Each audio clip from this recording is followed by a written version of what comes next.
We've got Christmas Mail is a 2010 film directed by John Murlowski, written by Stephen Palmer Peterson and Lacey. And this stars Ashley Scott as Kristi North and AJ Buckley as Matt.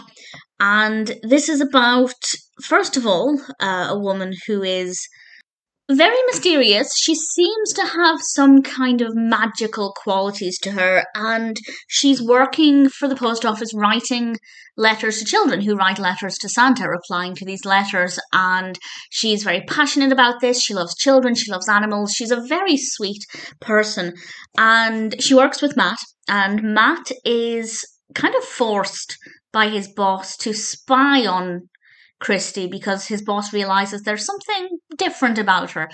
But as he spends time with her at his boss's orders, he starts to fall in love with her, and we have our classic Christmas rom-com relationship. We also have the sweet child to give everything a very childlike outlook, which is often the case with Christmas rom-coms. This one's definitely with an emotional level to it because she's actually Matt's niece. She's a little girl who is very, very sweet. She's called Emily. She's played by Piper Mackenzie Harris, and she's a very likeable character. They usually are, the children in Christmas rom-coms, and she lives with her uncle because her parents have sadly passed away. And obviously Matt is juggling work, this peculiar assignment, following Kristi, basically, dealing with his developing emotions with her while trying to raise his niece. And it's unclear where any of the characters are going to be by the end of the film. And I liked that aspect. I liked that it was unpredictable. And for the most part, I thought I really enjoyed the narrative. Things developed really well. The characters were really likeable. There were only two things in the entire film that I didn't like. And I will discuss those specifically with a spoiler warning in a moment. But generally, it was really good, very well done, great casting. Definitely saw the sparks between Kristi and Matt, which is not always the case with a Christmas rom-com, so I really like that. I think they were very well-written characters with a great on-screen chemistry. It is very festive.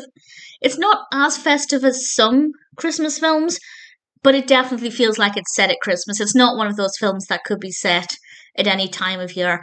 And something else that I really, really loved, and this is just a small obsession of mine, and I think a lot of people like this, is seeing the mail rooms, where you have all of the conveyor belts with all of the letters on them. I find that so exciting.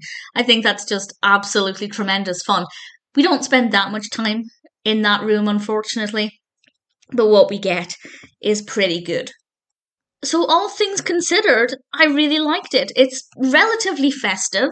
It definitely has a certain magical quality to it. The characters are really likeable, very well written, great performances. There's a definite spark with the rom-com aspect, and there isn't really anything about it that I would change, apart from, as I said, two small things, but they're not things that hindered my enjoyment of the narrative.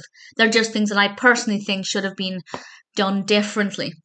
So I guess I'll discuss those now with a spoiler warning. I don't have anything else about the film to say other than I liked it. If you're looking for a Christmas rom-com, it's a pretty good one to go with. So spoilers from now, the two things that I didn't like.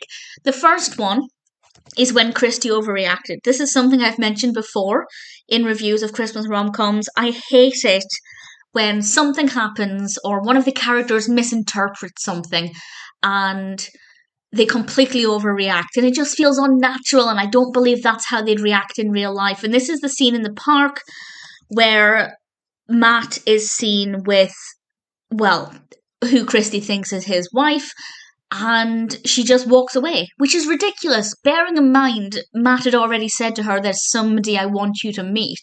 She knew she was going to the park to meet somebody with Matt. So as soon as she sees him with somebody, she walks away.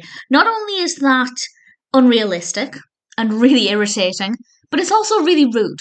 I find that to be incredibly rude because Matt said, I want you to meet somebody. And she went to the park, and as soon as Matt was with that person, she walked away. What was she expecting? So it kind of annoyed me a lot, but thankfully that they didn't kind of dwell on that for too long. It's not one of those things that sat for scene after scene after scene. They got to the bottom of it pretty quickly. The other thing I didn't like is how ridiculous the ending was. I don't mean the ending with their relationship, but with Matt's job.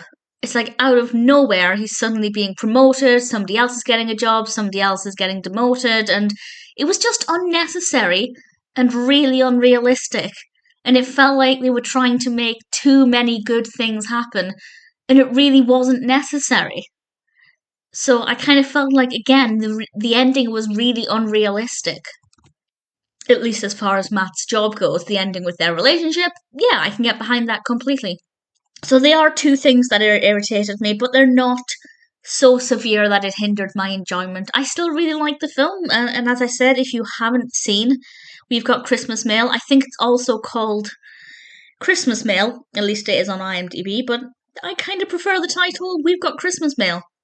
But either way, whatever you want to call it, it's a pretty good film and one that I'm happy to recommend.